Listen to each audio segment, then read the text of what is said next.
I know leaders that are so trusted and valued by the people that report to them that even to the point when they have to fire them, they're thanked.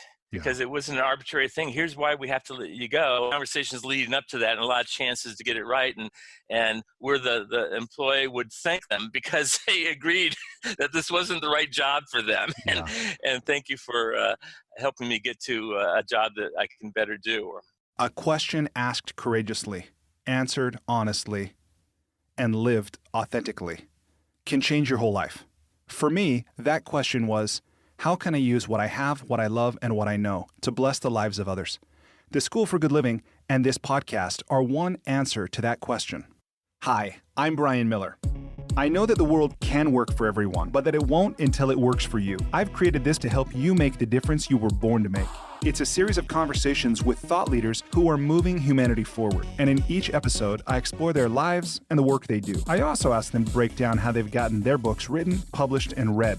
This podcast is all about exploring the magic and mystery, and sometimes the misery, of the creative process. So if you have a mission, a message, and the motivation to share it, this podcast is for you. Welcome to the School for Good Living. Today, my guest is Dr. Bob Nelson. Bob is the world's leading authority on employee recognition, motivation, and engagement. Bob has sold more than 5 million books on these topics. His best-selling book, 1001 Ways to Reward Employees, is a compendium, don't get to use that word very often, of ways to recognize, acknowledge, celebrate employees. Bob has consulted with 80% of the Fortune 500 companies, these big companies we all know, like American Express, Costco, Disney, IBM, Microsoft, and on and on.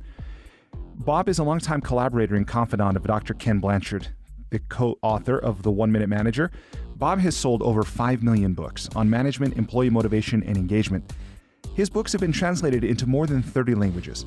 In 2019, he was recognized as a top 20 global management guru by Global Gurus. In this conversation, we talk about what it was like for Bob to learn directly from Peter Drucker, with whom he did his PhD work. Peter, if you don't know, is the father of modern management. He's the one who coined the term knowledge worker. And Bob shares some of his experiences and lessons from Peter. In this conversation, we explore, as you would expect, a few ideas to recognize employees, what it really means, how we can do it, what is required to create a great workplace culture. We talk about why accountability matters. Bob shares an approach to giving feedback effectively. He also shares how to effectively acknowledge those that we work with, those we lead, or maybe those who lead us. We also talk about the definition of management and a few insights to be an effective manager. I asked Bob to break down in great detail some of the strategies and tactics that he has used to sell those 5 million books. As we know, books don't sell themselves. As much as we like to think we write a great book, put it out into the world, people receive it, love it, share it with their friends. What's that saying? That all things exceptional are as difficult as they are rare. And I think that's the case here. So Bob shares from his, probably 40 plus years of writing and selling books, including how he shifted, how, when, and why he shifted in his thinking from simply being a writer to being a promoter, and the difference that that has had in his life and the reach and impact that he's had on those who work in business around the world. The final thing that I'll share with you here is we talk about how he's been able to sustain motivation himself to be such a prolific creator and seller. He asks, what is really burning in your soul? What is it that you want to share? And connecting with that, knowing that the energy you have around that is not only what's going to sustain you as you write, but as you take your work to market and share it with people in the real world. So with that, I hope you enjoy this conversation with Dr. Bob Nelson, who you can find at drbobnelson.com or Dr. Bob Nelson on LinkedIn. Bob, welcome to the School for Good Living. Thanks, Brian. Thanks for having me. I'm so glad to have this conversation today.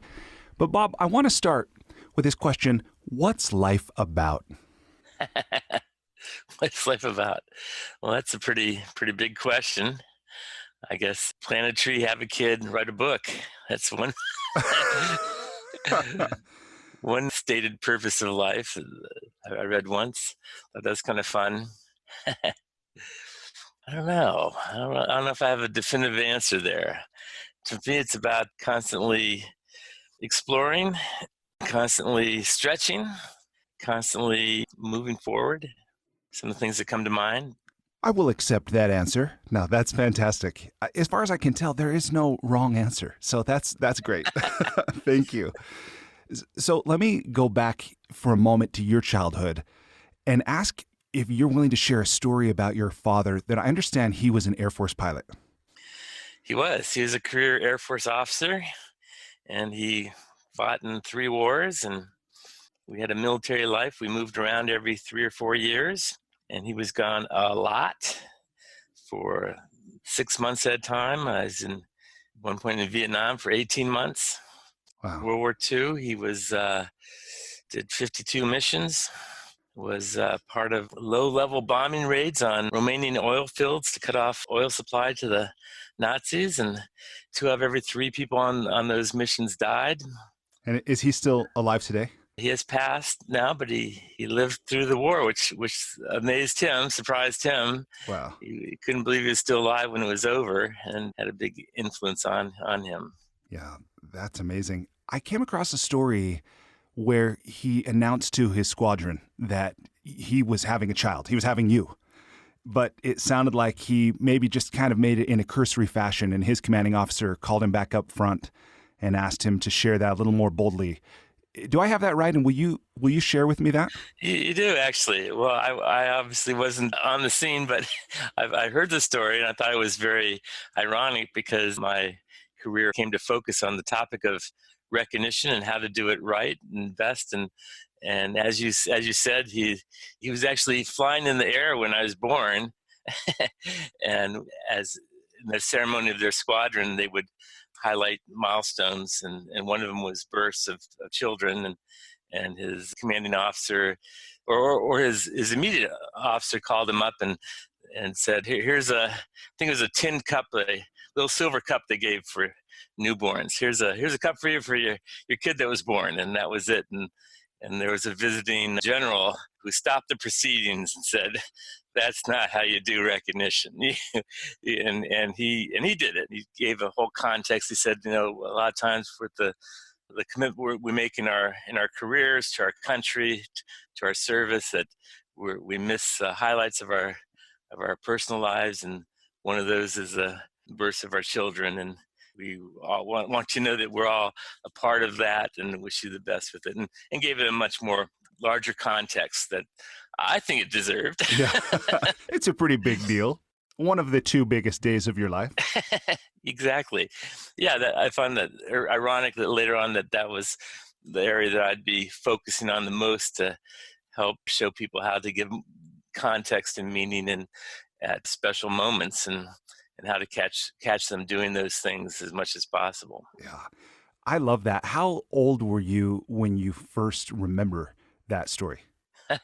Well, I didn't hear about that until much later. I think it probably, I maybe didn't hear about it until after, I got into doing this, and my dad told me later in life, maybe even after college for that matter. So it wasn't one I grew up with. And like I said, a lot of times he wasn't around. In fact, at one point when he was away, we lived on a military base that had 2,700 families and no men on base. It was Wow. they're all serving. So the only men on base were the base chaplain and the base commander, and you didn't want to see them because when you saw them, it was bad news. Limo would drive up to your house and you just lost your dad, Oh, yeah. That sounds like that must have been an incredible upbringing. I thought you were talking about it was because you kind of got called to the principal's office. Maybe you were up to mischief, all these kids and no adult males there to supervise.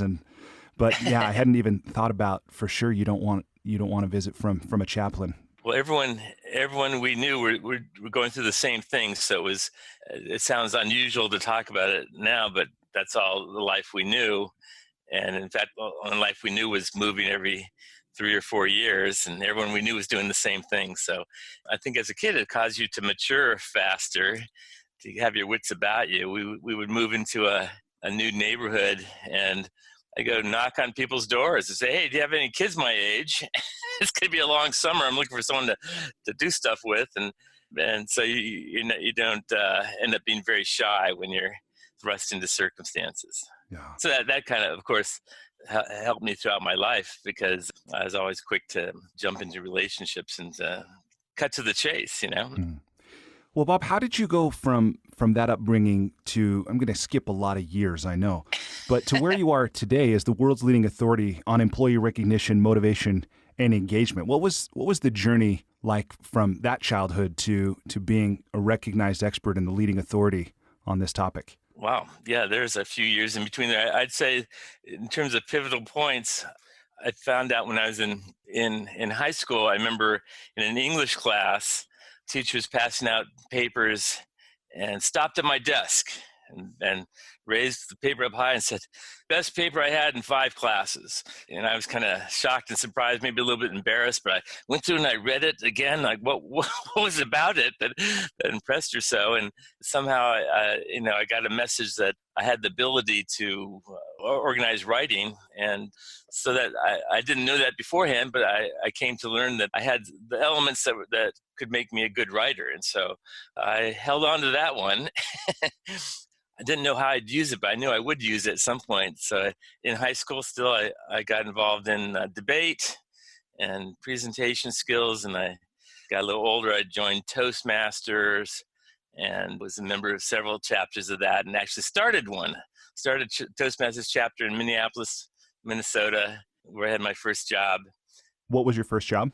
I worked for a computer company in human resources. The first job I had was to run a international training program for supervisory training program.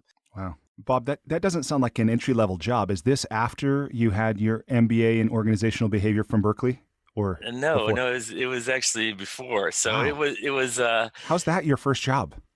well, I think it was already up and running, so I took it over and then evolved to help make it better. So it initially started as an internship, and I guess they wouldn't have given it to me if they didn't think I can handle it. So Yeah. that was also instrumental, because they got me into training and management. That's amazing. And then from there, obviously, you've received many awards and recognition. You got a lot more education, getting your PhD in management education at Claremont.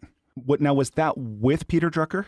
Yeah, I took a lot of classes from him, and he advised me on my doctoral work. And he was, of course, that's the reason I went to that program, was to be able to have exposure to him and his thinking. And how old are you? This is in your mid to late 20s? That's after I got my MBA, so I worked for a few years in between there. Yeah, something like late 20s. Man, I'm amazed. When I look back at my life and what I was doing in my 20s, I was a total knucklehead. I really admire people who know, they have clarity about who they want to learn from, what they want to do. Will you share with me, I know this is a big question too, but what was it like spending time with and learning directly from Peter Drucker, the father of modern management theory? It was pretty incredible, because I'd listened to all of his tapes and read most of his books. He was from the classical school of teaching. He would start with a very simple point. I thought you were going to say he threw chalk. What did that mean? Actually, it's a style I hadn't seen in any other professors I ever had. That he was a man of simple insights that were well grounded, which is a great exposure to have by itself. But he'd make a simple point, and then he'd go on for the next hour. He'd go on a journey through his family were from the sciences and musicians and doctors, and he'd talk about the Spanish-American War, and he'd do analogies from surgery, and he'd come back to the initial point he was making.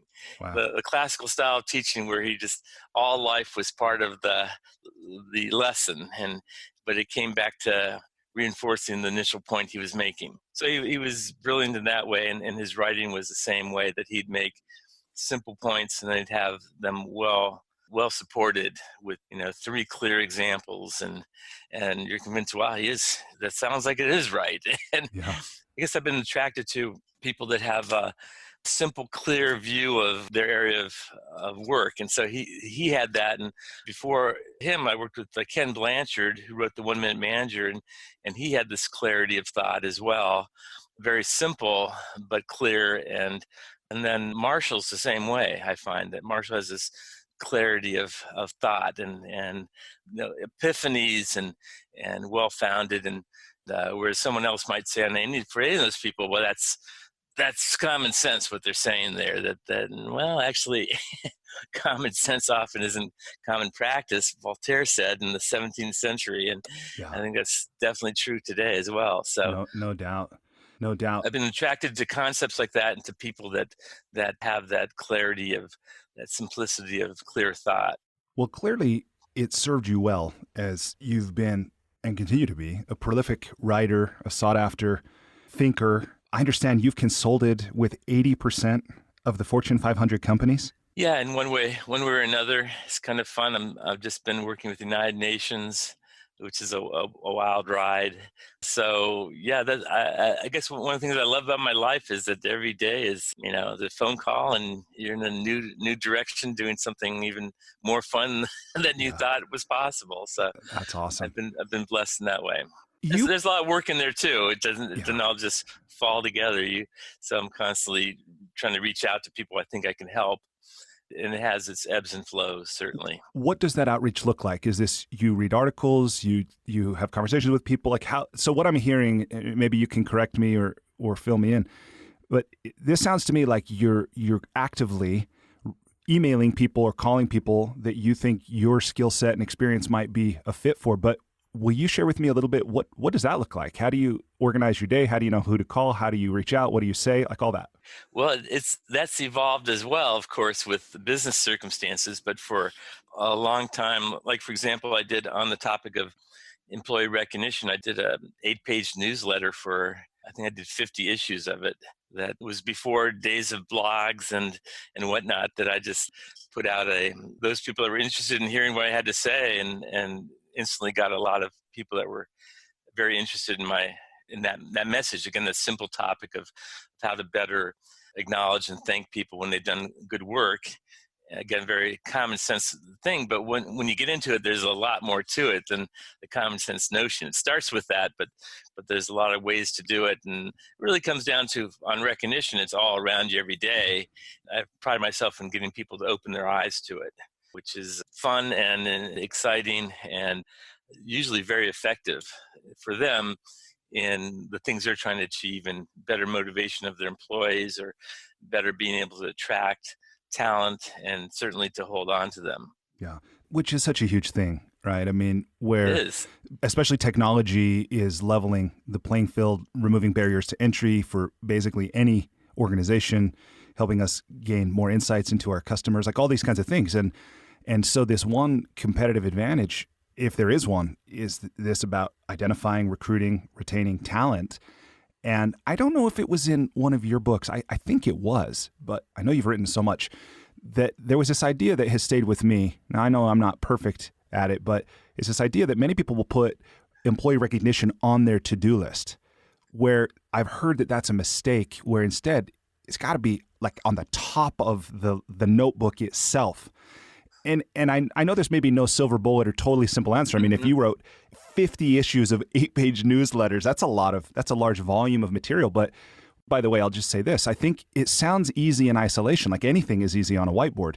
But in the dance of day-to-day, customers and opportunities and competitors and this can be something we easily overlook. But what have you found is maybe, I know, again, there's no one magic wand, but what can employers do when it comes to recognizing their employees that really makes a difference?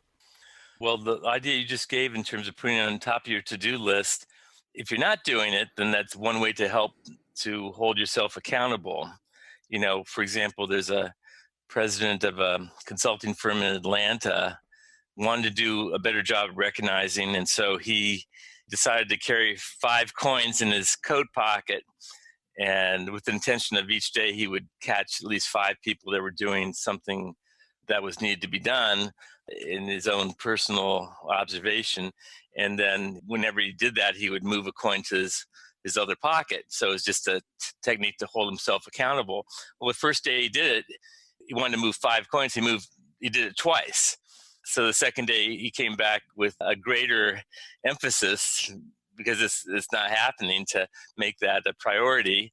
And the second day he moved 5 coins, and the day after that 5 coins. And after he did that for a week or two, he didn't need the coins anymore, because now it became part of his habit, so that he got familiar with the circumstances of when he can most catch people doing things right, which also, for depending on the manager, it might mean you've got to get closer to the work of the people that work for you and what they're doing. If you don't know what they're doing and when they've had a victory, then you can't thank them or acknowledge that success. And so it might be that you get closer to the heat of the action of your own department and what people are working on, and which then can mean, it can mean having one-on-one meetings if you're not doing that. Time when you can focus on them and the questions they have and the issues that are important to them, their career, that type of thing. So there's a lot of strategies to make it happen. A very simple one is starting meetings with some type of recognition. When I worked with Bank of America, they had over 200,000 employees, and convinced them that this was an important enough topic where they needed to actually have a policy. And they said, whenever you have a meeting, whether it's 3 people or 300, we're asking all our leaders to start with some type of recognition. So it could be just a milestone, or it could be someone finished a degree, it could be whatever, but something just to focus on the positive. ESPN, when I worked with them, I remember a manager said, whenever we start a staff meeting, we start with 5 things that are going well. It's kind of our first question, every agenda, every time we meet. And it's not busy work, they're doing it purposefully to say, if we could start with things that are going well, that we're having success with, it gives us the confidence and the momentum that now we can take on the next problem we have, the next obstacle. What's not going well? Well, we've just kind of buffered ourselves and reinforced our attitude that we can make it happen. And he said sometimes, it's usually pretty easy because a lot of things going well, but sometimes it's not. When it's not easy to name 5 things that are going well, they don't skip it. They dig in harder to say, well, come on, because that's their homeroom, their foundation, their touchstone that allows them to take on next things. So that those are again, simple strategies that you capture enough of those, and then it becomes part of your own behavioral repertoire, I call it, of how you do things. So when you're in the hallway, you say something, or you're always kind of on the lookout for this topic. Yeah. Or just give you one more. I travel in examples and real practices, and that's what I capture and share with others. That I worked with last fall with NASA, Johnson Space Systems in Houston, and they're actually ranked best place to work in federal government. So here's federal government has 2.3 million employees, and this is the best place to work. Well, that's saying something, and it didn't come as any surprise. You could feel it walking into the building. You could hear it in the conversations and the excitement. You could see it on the walls. It's not a mystery once you have it. It's a mystery if you don't have it as to how to get there. Yeah. But once you have it, it's there, and it's reinforcing. It sustains itself. And so how does it sustain it? Well, one of the things they do there that I saw and learned is that whenever they get a group of their leaders together, they always save 10 minutes at the end of the meeting to go around the room to ask everyone to share one thing they've done to recognize someone on their staff since we last have been together. It's a very, very straightforward thing, but they learned that every time they did that, they could just feel the pride and surge and the energy surge in the group itself. And they said they noticed something else, that their leaders will take notes on each other's ideas. That's a great one, Jerry. I'm going to try that. And so in doing that, they become a self-learning organization where they're learning from each other on these concepts that they decided they wanted to be better at. And so, wow, now it's all falling together. So it's kind of cool to get people to say, hey, you could do this. You could do any of these things. It's not a mystery. You just got to start somewhere. You got to head in this direction and get better and better at it. And I know for somebody who's written, books like 1,501 Ways to Reward Employees, that to share, anything is, again, there's probably not one simple thing, but what you're talking about, what I'm hearing in it is the intentionality. that every one of these organizations, they made it deliberate. They were consistent about it. It wasn't like the flavor of the day or the fad. But why is it so hard? Well, they go one step further, that they do that, they put the ideas forth and they try things. But the other thing, the people that are committed to doing this say, no, we want to be a best place to work. We want to be a place where people, they brag about, where we get people coming there that they want to be here. And so a key point that has to be in the mix is accountability. You get to the point where you say, this is what we stand for. And now as we have people join us and we train them and to do this, we're going to hold them accountable as well, that we're going to help them do this. So for example, Disney was part of my doctoral work on this topic. This drives all of Disney's success. They hire to the principals. They hire leaders that they think will be good at leading, at thanking people, catching them doing things right, helping talk about their future, giving them feedback, getting to know them. Those are peoples for Disney. And so they try to hire to that. And then even though they hire to it, they then train to it. They put people through a training where they talks about the importance of those things. And then they evaluate to it on their performance appraisals for their leaders. One of the dimensions out of just like 5 is, are you a good people leader? They don't say that's a fuzzy thing. No, we want, are you good? Would your people say you're good at this? Are you doing these things? Can you point to them? Can you give us examples?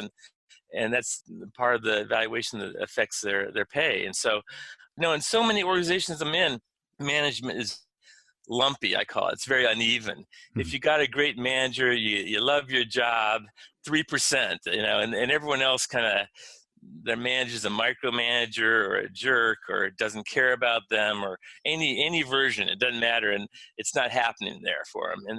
And so you can't have an organization where this is what we stand for, this is what we believe, and then allow managers to manage anywhere like it, because a lot of managers will manage on where they learned management from. The first manager they had 20 years ago left an imprint on them, and that used to yell at them, they're going to yell at people. Or I remember my first manager I came back from a business trip and I had my expense report, and he called me in his office and he what's this expense here? And I was all defensive, but he was sending me a message that we pay attention to this. It's not whatever you want to spend money on. It's got to be reasonable, actual, and reasonable, which is of course fair. But wouldn't you know, but the act that he focused on that, when I then became a manager, I remember doing the same thing with an employee. Yeah. What's this expense here? It's like I'm thinking through that same thing of where I do things I've learned from people who've managed me 100%. Yeah. How else? That's how we operate. We have a role model for that. And so unless there's we broke that role model and we said, and here's some training on what the best managers do. Or for example, it's not hard to get to that point.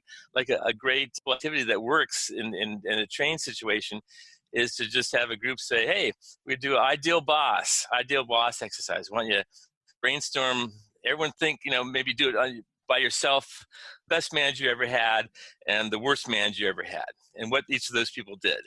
And then we're going to talk about as a group, and we list the things of the best managers and the poor managers. And it's always the same stuff that comes up. The poor manager was a micromanager. He didn't trust me, didn't care about me, didn't get to know me, would make undemanding requests. And if instead of helping me, would take the assignment back and do it himself, say, I knew I couldn't count on you, et cetera, et cetera, et cetera. That's the bad boss. Now, what's a good boss do? Well, good boss took time to explain things, took time to get to know me, sincerely interested in my personal life and interested in my development in my career with the organization or otherwise, and then showed systematically in their behaviors that those weren't just lip service, that it really were concerned and interested in me. And so it's not hard to get to that clarity and then say, well, how can we do more of this and less of this? If you're not getting that behavior in the organization you're in, then there's reasons why that is, and then you've got to fix those reasons. So you've got to take it on.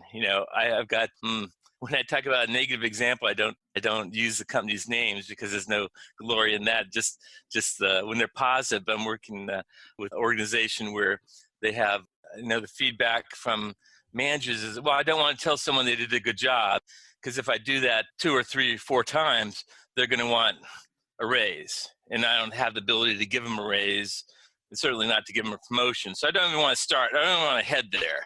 So I'm not going to tell them ever they did a good job. I'm going to focus on what they didn't do, because then I can be justified not giving them a raise. Which there is some kind of logic to that. I mean, yes, there is. I could hear why someone might think that was a reasonable thing to do. Or you have a set pool. We've got our raise budget is 4% of payroll. So that means I can give someone 6%, but I've got to take it away from someone else and give them 2%. So for a lot of managers, they go, well, I don't want to do that, because then they're going to be upset. And so let me just give everyone 4%. We'll call it a day. And then if someone complains, they'll say, well, it's not me, it's the company who won't give me the budget to pay you guys what I think you deserve. And a lot of managers will blame the company instead of owning up to it. And they are part of management, and actually step up to the plate and be a manager that is skilled at differentiating performance. And that's messy for a lot of people, because you've got to be a manager that's willing to go to bat for someone that is doing a great job.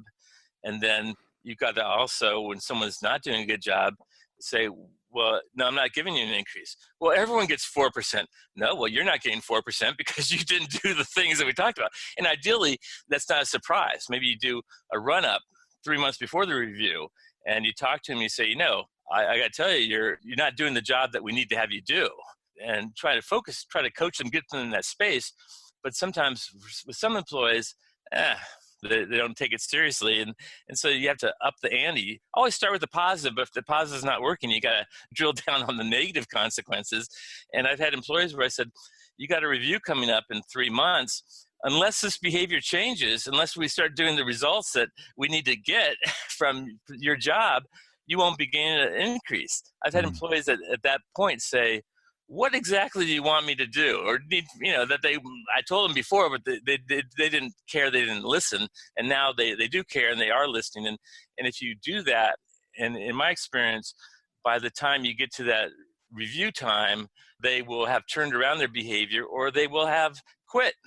They'll go to HR and say, well, this manager is unreasonable. He's making demands on me that no one could do, whatever it might be. They quit. Well, either way, you got your problem solved, because the person wasn't working out in that job. There's a lot of people that get comfortable in the job they're in if there's no consequences, no negative consequences. So those are the tools of any manager. You got to use the extremes. Sitting in the middle is not management. That's abdicating. Yeah. We don't need managers to just fill the position and say, yeah, whatever you guys want to do, go. That's great. Just don't bother me. That's not a manager. Yeah, that's not management. Yeah. But there's a lot of managers, that's the way they manage. Yeah, that's my experience. And where I thought you were going to go, or maybe something else you see or hear, is what do you say to people who will say, well, somebody, like one of my employees isn't performing satisfactorily or to the level I want, and I don't want to send a mixed message. I don't want to acknowledge them for the good that is there when overall their performance isn't where I want it to be. Well, that would be the case for almost any employee. I think that we all have things to work on. I would say that you start with the positive, so that they know that you're actually on their side. Mm-hmm. And if you have built in enough of that, then you have a strong relationship. Dr. Covey used to talk about this, and about human relations bank account. You got to make deposits before you can make withdrawals. So it starts with showing people how you're glad they're here, you're excited about working with them, the reasons that they hired them, and the thing we're looking forward to doing. So you make a safe environment where they realize that you're on their side. Now, if you get that going, then at the point where you've got feedback for them as to something they're not doing well or something they could do better, it's a stronger context to come from. And you can even say, you can have a disclaimer and say, hey, I want to give you, I'm really glad you're here. You've been doing a great job. I want to give you some feedback on some, I thought might help you do a better job on some of the things I'm not seeing. But I don't know you that well. And so I'm not sure how you take that. I'm kind of hesitant on wanting to give you this feedback. I don't know anyone that wouldn't say, no, I want to hear the feedback. Yeah. And so you just ask for permission. Yeah. Just as in Dylan asked me, can you give me permission to take over your computer to set the sound? It's the same thing. Can you give me permission to give you feedback that I think can help you? And you already know that I'm on your side. Well, there's not a person that wouldn't say, no, please, I want that feedback and I want to understand it. And thank you so much for thinking of me. Feedback's a gift. That's a good thing. Doesn't always feel like it, but but I think you're right. You could do that well. I know leaders that are so trusted and valued by the people that report to them that even to the point when they have to fire them, they're thanked because it wasn't an arbitrary thing. Here's why we have to let you go. Conversations leading up to that and a lot of chances to get it right. And where the employee would thank them because they agreed that this wasn't the right job for them. Yeah. And thank you for helping me get to a job that I can better do or when I feel more comfortable. Well, I think we all appreciate people who are authentic, people who are honest, people who are just straight up with us, even if we don't agree, to know where someone stands and what they want and what they truly believe. So I can see why some employees would thank a manager, even in a termination situation. Absolutely. Let me shift to ask you this question. How do you keep this kind of recognition when it becomes like a part of a culture or part of a team, part of a relationship from becoming an expectation or like wallpaper that, okay, the meeting's starting, we're going to go around and acknowledge one thing from each person or the meeting's ending? Like, how do you keep it so that it doesn't just become like wallpaper? Yeah, that's a great question. And when I get often, it's like, well, if I start praising people, then I've got to keep praising them. Yeah, you do. It's actually true. Now, you're not praising for the same things. You're it's got to be sincere. It's real, which can be a tough thing to teach people. But the sincerity comes from specifics. If you tell someone they did a good job, how did you come to that conclusion? What's your evidence they did a good job? Is there a letter from the client? Is there reviewing the budget? They're under budget. Is it they submitted ideas to help improve things? So what's your evidence that you can't just say, oh, you're doing a great job. Everyone's doing a great job. Unless you hear otherwise, you're doing a great job. That's unreal. So when you call out the performance, use your justification or your evidence that you saw firsthand. Ideally, maybe you could have heard things from other people as well. Yeah, no, I love that. Sincere, it doesn't get old. Now, if you just go into the ends and saying, and a lot of managers do that, say everyone's doing a great job.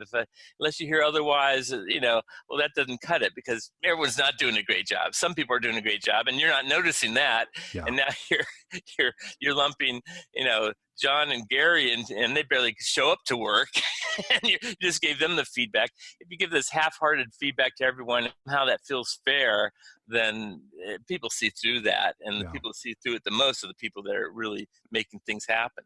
So you, again, being a manager leader isn't sitting on the fence. You've got to stand up for those performers, acknowledge them. And by the way, it's not just thanking them, it's also giving them the resources they can do a better job. Yeah. So it's how can I help you? And so I remember interviewing an engineer at a company. He goes, he his department manager at a department meeting had him stand up and said, Tony's our employee of the month, and here's a plaque, and he gave it to Tony, and everyone applauded, and way to go, Tony. And afterwards, he went to see his manager. He said, I know your intentions were well, but this plaque doesn't do much for me.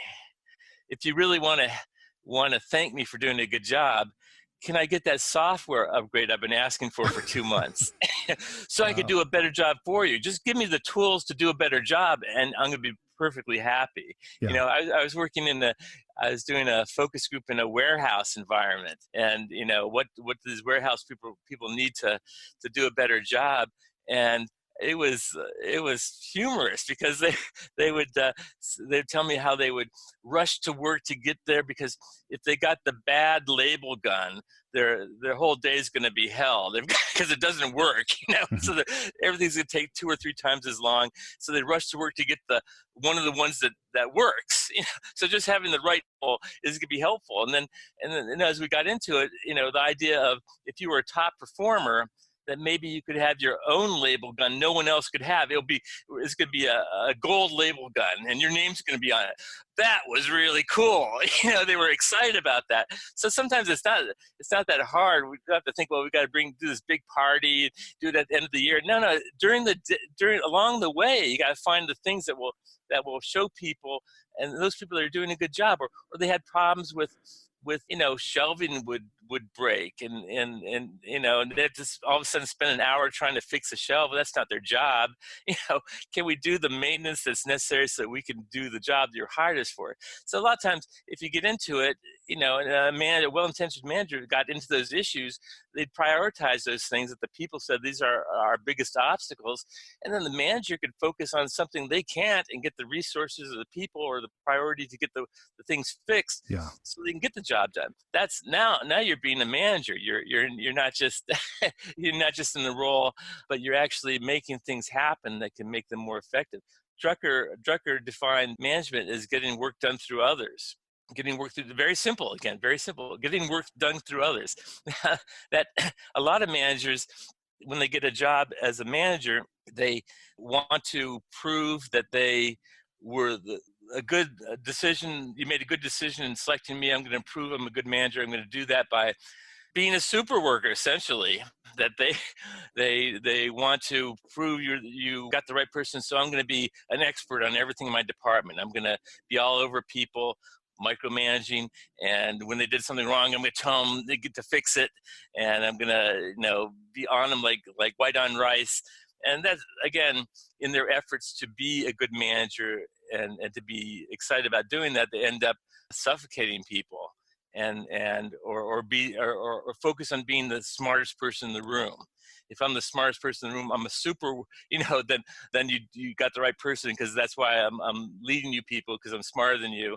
That's not going to work, No. And so it's getting them to back off that and say, we didn't hire you to be a super worker and to find everyone doing things wrong and to fix it for them, and to constantly confirm that people are no good and I've got to do things myself.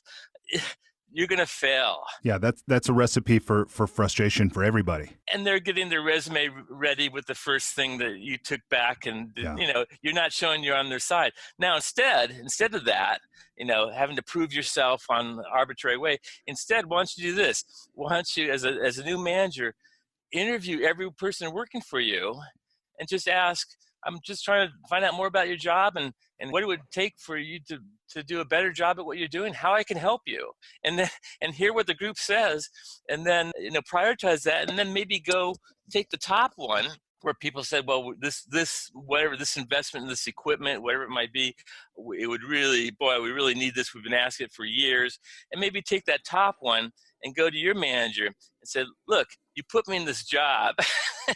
You got to support me here. Now, when I'm asking for something and we really need this in our team. Okay, you can do it. And now you just showed a victory.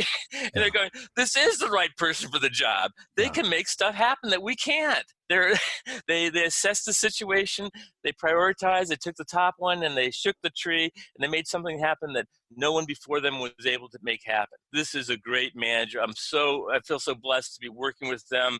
Wow, a whole new world opens up.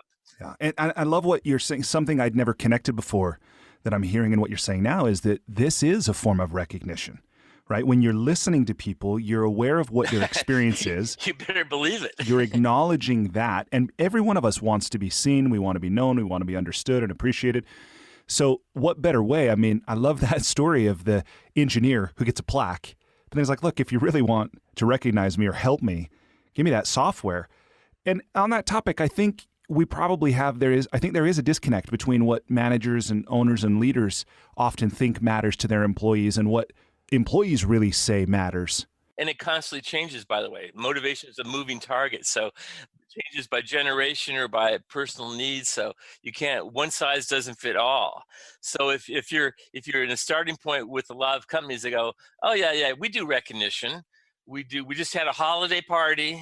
and on someone's birthday we do something, and in the summer we do a picnic, and everyone gets a years of service awards. Yeah, we're doing recognition all the time. And I'll listen to that and other things. I say, well, you're doing a lot of stuff. Yeah, but I didn't hear recognition on the list. Recognition makes people feel special about something they did, performance oriented. You're doing stuff around presence rather than performance. If you just recognize presence, years of service, birthdays, holiday parties, you will end up with a culture of entitlement. Where just for showing up, people have greater expectations, and this happens all the time. Today's Friday. A lot of managers, I'm going to do something nice for my people here. I'm going to bring in donuts here on Friday, and that was so sweet. And next Friday, it's a beautiful day out, so they bring in donuts again. I guarantee you that the third Friday, people are going to say, hey, where are the donuts? It's Donut Friday. Yeah. Except for now, it's not good enough that there were donuts. The first time, that was a really nice gesture. Now they're saying, can we get some with the little sprinklies on them? And they're taking orders for bear claws and fruit fillings. And as a manager, you're going, what's wrong with this picture? I did something to be nice, and now it's an expectation, and probably the person may be paying for it out of his own pocket, and now I've got to do it, and no one really seems to appreciate it. I'm just getting complaints. So what's wrong with this picture? And what's wrong with it is you slipped on the entitlement slope. Don't do stuff just to be nice. Do stuff to rally around performance that matters at the individual and group basis and organizational basis, core values, that type of thing. If you do that, now you can be a great manager. I mentioned Ken Blanchard. He wrote a 1 Minute Manager. It has these little plaques and insights in it. One of them was people that feel good about themselves perform well. I remember I was driving in the car with him, and he said, Bob, we got it wrong on that one. It's not people that feel good about themselves perform well. It's people that perform well feel great about themselves. So our job as managers is to help people to be performers, where they could feel great about the job they're doing, and it's a real job. It's not just flattery, and we're mutually more successful as a team. We're more successful because we're making it happen. That's the job of managers, is to get people aligned with performance that they're capable of, that aligns with the organization. In fact, my definition that I use for engagement is simply aligning personal aspirations with company objectives. If we have alignment between those two things, engagement's happening. They're gonna go above and beyond a routine basis. They're gonna be more creative. They're gonna be willing to make suggestions to improve things or to streamline processes. It will come naturally once you really are in line with. They feel that this is a place where they can make their personal aspirations, their career aspirations happen in this environment. I'm gonna give it all I got. It sounds so easy. And when you say it, Bob, I'm really enjoying this conversation. And I think that you're doing exactly what I heard you say Drucker was so masterful at, which was just sharing a simple principle and then being able to show, some specific examples of it.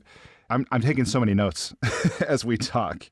So it's and that's the challenge. How do you, because it sounds simple, that's a big obstacle, because people say, well, yeah, I could do that. We just said, yeah, I could do that. I said, well, I'm not trying to challenge you. Can you do it? I already know you can do it before we even talked. I'm saying, will you do it? Yeah, absolutely. How are you going to hold yourself accountable? How are you going to help others around you do it as well?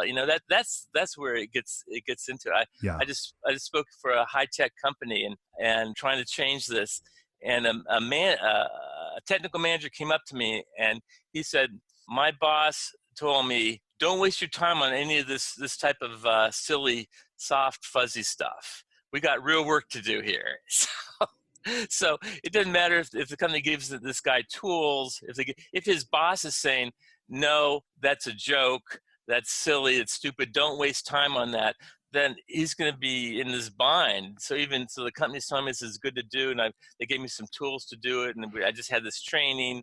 But my boss is saying, if I catch you wasting your time on this stuff, we're paying people. That's good enough. We pay them well. That's good enough. If they're not satisfied by that, you have them come talk to me. I'll straighten them out. So at some point, you got to actually ferret that out and get through to that leader and have the connection with him, because he wasn't in the training and he's a vice president. Well, we got to have the upper management of the company lead the charge on this, which means more than just blessing the budget. They've got to actually do it in their own sphere of influence with their own people. So then it can trickle down as being real. So there's a lot of elements to get into play when you get into the organization. No doubt. And it's part of what makes this work for me both so fascinating and so challenging. But one thing you said, this thought isn't fully formed for me, so maybe this is not worth expressing right now, but one of the things that's coming up for me is this feels a little bit, I'm going to save that thought. I think it's better that I don't. I was going to make an analogy to religion here, but because I think when you were saying when we institutionalize it and we recognize people for presence, not performance, and I think that there's this aim, there's a intention behind it that's meaningful, but at some point it becomes a routine, like you're saying, an expectation or an entitlement, and I don't think that serves anyone. I think almost anyone who's participated in organized religion has had the experience that there are times when you're deeply moved and connected to something, and then there's times when you're just going through the motions. Yeah, well, I'd agree with you. You can look at great success by companies, and does end up being kind of a cultish feel to it. If you're doing this, we're going to do this. We're going to praise each other. That's treat others as you'd like to be treated. You can't get much more religious than that, right? Yeah. So you mention Disney or Zappos or any company that's good as Hewlett Packard. Yeah, you get into the culture of a company that they hold certain values strongly that they act against. That's can be a religious experience, and for people immersed in that, that's very powerful. Yeah, and it makes their life exciting. So I'm not calling it religious. Doesn't make me nervous.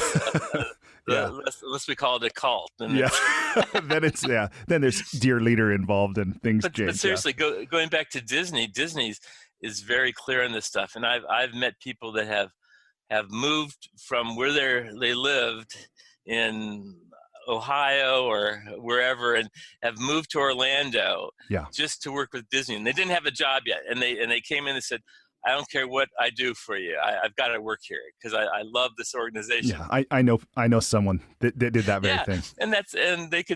I remember I worked with, and I've done filming in Disney and stuff, tried to capture this. I remember I interviewed a guy his name was Jason Chestnut, a real person. And he was a server in a restaurant. And there was this nursing convention being held at one of the properties at Disney.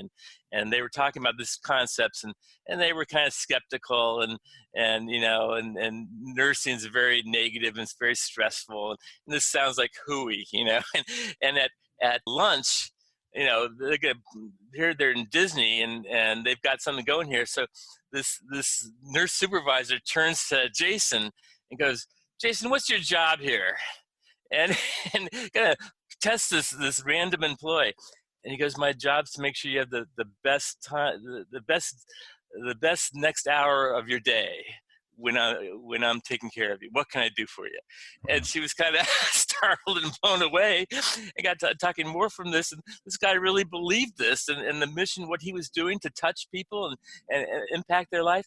She went back to her hospital in Indiana, and she created a Jason Chestnut Award for service, and it kind of planted the seed to say we're going to do this, and it is real, and it could be real here, and it's just a wonderful.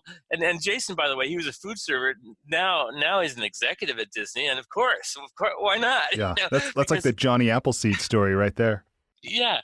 So he does he walk the talk? He sure does, and he believes in it, and it works. And now you could say, well, he's brainwashed, and it's a cult, and yeah, well, maybe it is, but it's a good cult because he's glad to be part of it. It's doing good for other people, including himself and his family. That's wonderful. Okay, so before we transition off this part of the conversation, I want to take the opportunity to ask you this personal question because I think you're the most qualified person I've ever met to answer this next one. Okay. Should I pay my kids for getting good grades? No, you should not. Why not? It will work like a charm. It will overpower. I've known people that have done this, and it will work because you get what you reward, but it will be a fixation, and in that process you'll get the results. But maybe you'll miss something along the way because there's more to it than just money. And then that's true at work too. And this is a challenge because a lot of CEOs would say, well, it's just money. If we can pay people a little bit better, then they'll be more motivated. And so if we start to lose people, let's just pay them a little bit. And that's classic. Someone finds another job and they say, I'm leaving, I got this job, but what'd they offer you? We'll match it. Yeah. and I remember that happened to me and I said, no, I'm not, I'm still leaving. I don't, thanks for that offer, but you already lost me because, because you didn't take care of me before, and we just had a review and you didn't give me much of an increase. So you've already said where your feelings are on this topic. So now I'm going somewhere else.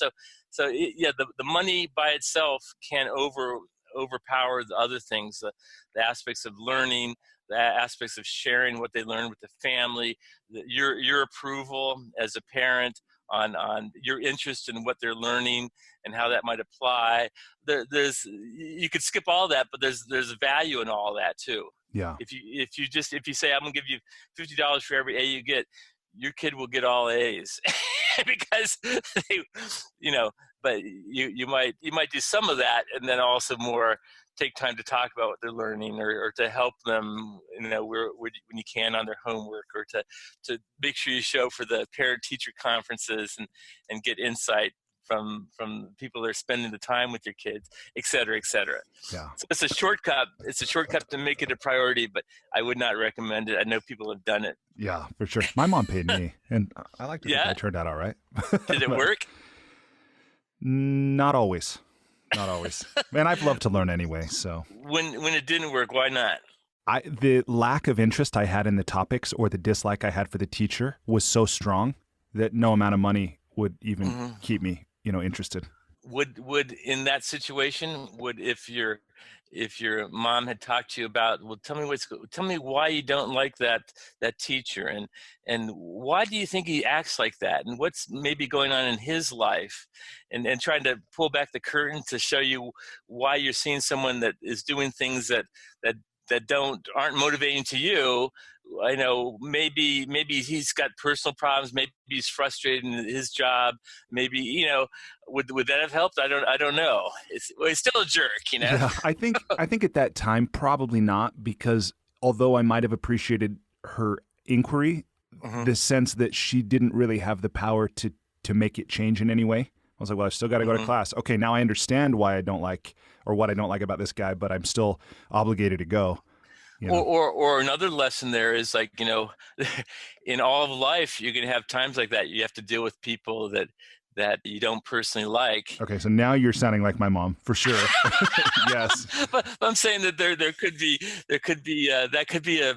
that frustration you had at that point could be a great life learning. Yeah, for sure. Because there's always good. You can run into people that have, power over something you don't, and that you want something from them, and you can't just walk away from every time that happens. That's going to limit the things you're trying to do with your life. No doubt. Anyway, no doubt. I'll stop being your mom. Stop being your mom, who I've met and think is a wonderful woman. So I'll take that as a compliment. Yeah, she's pretty wise. Okay, so I want to turn our conversation now, with your permission, to the enlightening lightning round. You good with that? Yeah, absolutely. Okay, so in this section, this is a series of 10 questions that are designed for me to ask briefly, and for the most part, to just stay out of the way. You're welcome to answer as long as you want. Okay. But that's the format. Okay. So, question number 1. Please complete the following sentence with something other than a box of chocolates. Life is like a... Life is like a dream. Okay, number 2. Thank you for that. And this question, I'll acknowledge I'm borrowing from Peter Thiel. I really like this question. What important truth do very few people agree with you on? That this is easy, what I talk about. I can make it sound easy, but as you've called out, it quickly becomes not easy because of circumstances, history, limitations. I can still make it, even within that, I can still make it sound easy, and I've worked with so many organizations where, it's universal that people focus on what they can't do instead of what they can. And so I'll say, hey, here's an idea. Let's label the things that we can't do. And this gets us all really clear. Great. Within those constraints, what can you still do that relates to this topic? Oh, and no matter what the constraints are, there still are things. Some, kind of say, well, we're unionized, so we can't do any of the stuff you're talking about. Oh, really? Is that? Well, no wonder you're stuck. You stuck yourself. Here's an idea. Let's invite the union to be part of the committee that talks about this topic. And now they're giving direct input, and maybe we'll even use their idea. And I've done that. And all of a sudden, the union's behind it more than anyone, so et cetera, et cetera. We our small business, if we had money, we could do this stuff too. So, really? You think that's all it is money? Well, you have things as a small business that corporations wish they had. You've got daily visibility with your leaders. You're not rule bound by a 300-page policy manual. You've got flexibility. You need people to wear many hats. That's opportunity. That's opportunity to delegate, to align that with what people are interested in. You've got so much going for you that you're blocking out to say, oh, we don't have the money to do this right. Stop that. Focus on what you can do, not what you can't do. And beautiful. Thank you. Okay, question number 3. If you were required, and I know this might be a stretch, but if you were required for the rest of your life to wear every day, to wear a t-shirt with a slogan on it, or a phrase or a saying or a quote or a quip, what would the shirt say? I'm not sure if this is the one I have on the t-shirt, but I've got one on my wall here that I scrolled up there probably 15 years ago. It's still there. It said, the biggest mistake anyone can make in life is to think they work for somebody else. Wow. I like that. Well, that gets to a lot of it, because you're in charge of your own life. You're captain of your own fleet. You have to make it happen. And it's so easy to blame others, your circumstances, the limitations, your boss that said you couldn't do something. It's so easy to do that. And where does it get you? If you instead grab that by the horns and navigate through it, you're going to be a better person for making it happen. I like it. Thank you. Question number 4. What book or books, other than one of your own, have you gifted or recommended most often? Well, I'd say Norman Vincent Peale's Power of Positive Thinking would be one. Which I had a chance to meet him and work with him once, and it was incredible, because I was a minor player in the orbit, and yet he called me out and pulled me in. That it just blew me away. How did he do that? What were the circumstances? Well, he did a book with Ken Blanchard called The Power of Ethical Management, and I helped on that book. They did some presentations together. So I remember once that Ken and his wife were meeting with Norman and his wife, and it was just a private meeting, and and it was in a convention setting, so it was a big room, but they're speaking privately, and I was really in the other corner of the room, really, because it wasn't my place. And like a lightning rod, he goes, would you like to join us? I'm going, Wow. And damn, it was someone with that, who he was, to focus on someone that had no place, leaves a big mark. I mean, that's Mr. Rogers' story. He did that by a matter of course in his life, that he would focus on the person and their needs, and regardless, he wasn't there to impress them. He was there to help every person he came across. That's a powerful thing. Yeah, that's wonderful. Well, cool. Thank you for sharing that. Okay, number 5. So you travel a ton. What's one travel hack, meaning something you do when you travel or something you take with you to make your travel less painful or more enjoyable? Less painful. Well, I think you learn from traveling that you have to be very strict on certain standards. And so one is like time you leave or time you get up to get ready to go to the airport or whatever, that those are inflexible, that you can. I've missed so many flights in my day because I thought I could kind of skirt the realities. This is before cell phones. I remember I got off a plane, and my next flight was across the aisle, and it didn't leave for an hour and a half. And there was a payphone between those two. And I got on the payphone, and when I hung up, the flight had left a half hour ago. I was lost in that moment. So you have to focus on the things that you're not going to budge. You're not going to be able to budge. And then if you can impact it, because of a weather change, then you can't let those things get to you either. You just roll with that.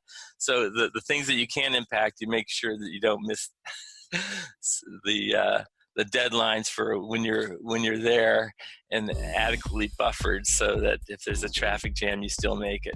So that's been a hard lesson for me to learn, because I've constantly pushing the boundaries on really all the time, because I always got stuff to do. So the time boundary is a tough one to push. I remember my wife once told me, said, just don't do the last thing that you were planning to do. And that's actually quite helpful. Yeah, sounds like a pretty smart woman. I always got 5 or 10 things I got to do, and so I'm gonna do one more before I do this, before I go. And no, actually don't do that one. Yeah, that speaks to the importance of prioritization as well, right there. Yeah, exactly. Mundane, but powerful. Despite living in an age where we have more comforts and conveniences than ever before, life isn't working for many people. Whether it's in the developed world, where we're dealing with depression, anxiety, addiction, divorce, jobs we hate, relationships that don't work, or people in the developing world who don't have access to clean water or sanitation or healthcare or education, or who live in conflict zones. There's a lot of people on the planet that life isn't working very well for. If you're one of those people, I invite you to connect with me at goodliving.com. I've created Life's Best Practices Breakthrough Coaching to help you navigate the transitions that we all go through. Whether you've just graduated school, you're going through a divorce, you just got married, you're headed into retirement, you're starting a business, you just lost your job, whatever it is you're facing, I've developed a 36-week course that you go through with me and a community of achievers and seekers who are committed to improving their own lives and the lives of others. So through this online program, you will have the opportunity to go deep into every area of your life, explore life's big questions, create answers for yourself in community, get clarity and accountability. If that's something you're interested to learn about, I invite you to contact me directly at brian@brianmiller.com or by visiting goodliving.com.